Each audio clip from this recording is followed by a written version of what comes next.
उदयपुर नामक राज्य में राजा सूरजभान राज्य करते थे। राजा सूरजभान को शिकार करने का बहुत बड़ा शौक था।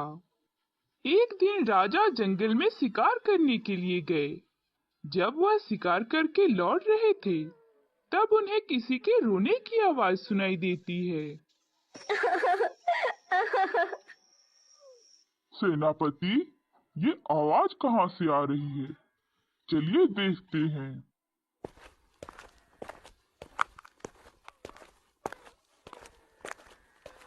हे देवी, आप कौन हो और यहाँ इस जंगल में क्या कर रही हो? महाराज, मेरा इस दुनिया में कोई नहीं है। मेरे पति ही मेरा सहारा थे, अब वो भी मुझे छोड़कर चले गए।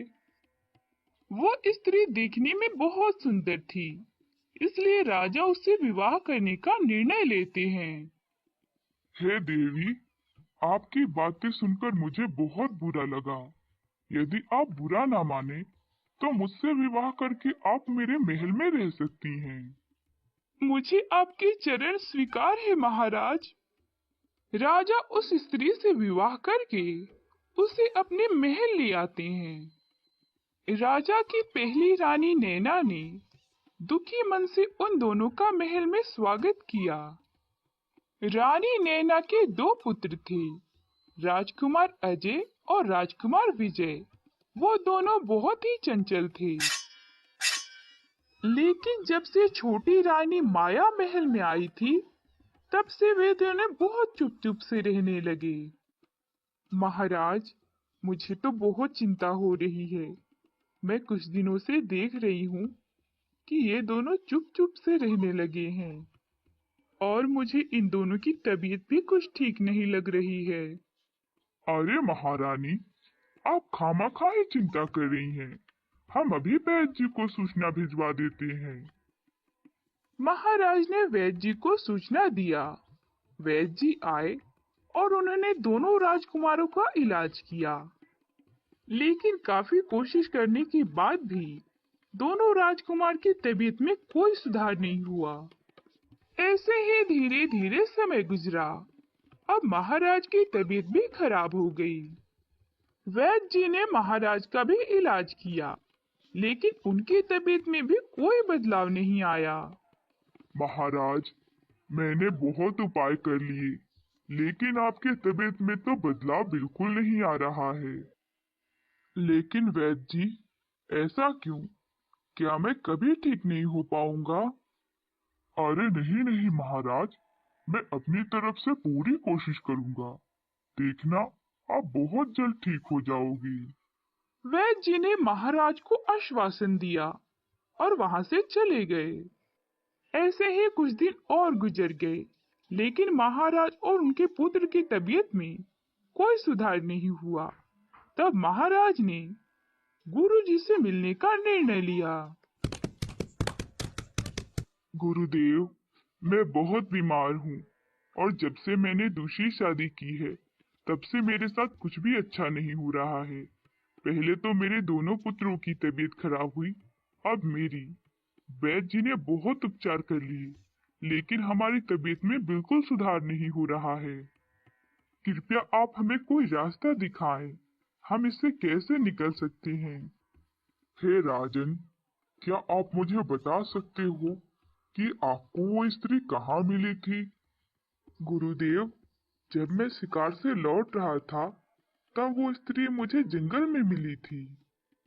गुरुदेव ने अपनी शक्तियों से पता लगाया, तब जाकर राजा से कहा, हे राजन, आप जिस स्त्री से विवाह करके उसे अपने महल लाए हो, वो कोई साधारण स्त्री नहीं है, वो तो एक नागिन है। हे राजन, आप कभी जंगल में शिकार करने के लिए गए थे और गलती से आपने उसकी नाक को मार दिया है। वो नागिन उसी का बदला लेने के लिए आई है। गुरुदेव, ऐसा कैसे हो सकता है? मुझे विश्वास नहीं है। हे राजन, यदि आपको विश्वास नहीं है, तो फिर मैं जैसा कहता हूँ, आप वैसा ही करें। इसके बाद गुरुदेव ने राजा से उपाय बताया। राजा अपने महल लौट आए।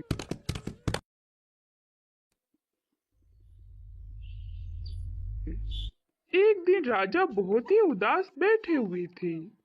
तभी रानी माया वहां पर आई।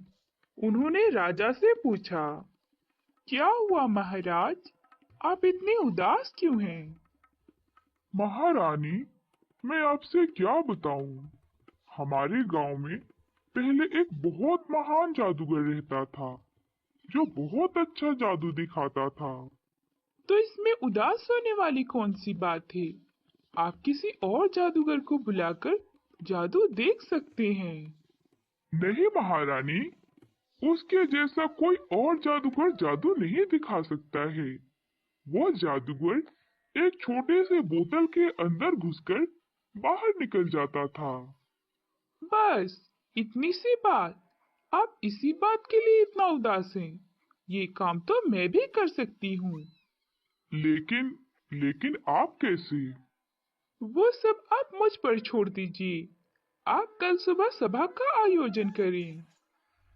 अगली सुबह राजा ने सभा का आयोजन किया। सभा में सभी लोग आए हुए थे।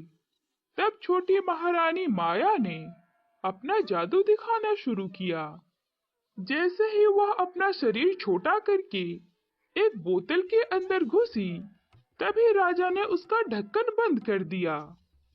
इसके बाद वह गुरुदेव के साथ मिलकर उस बोतल को ले जाकर नदी में फेंक दिया और इस तरह राजा को नागिन से मुक्ति मिल गई।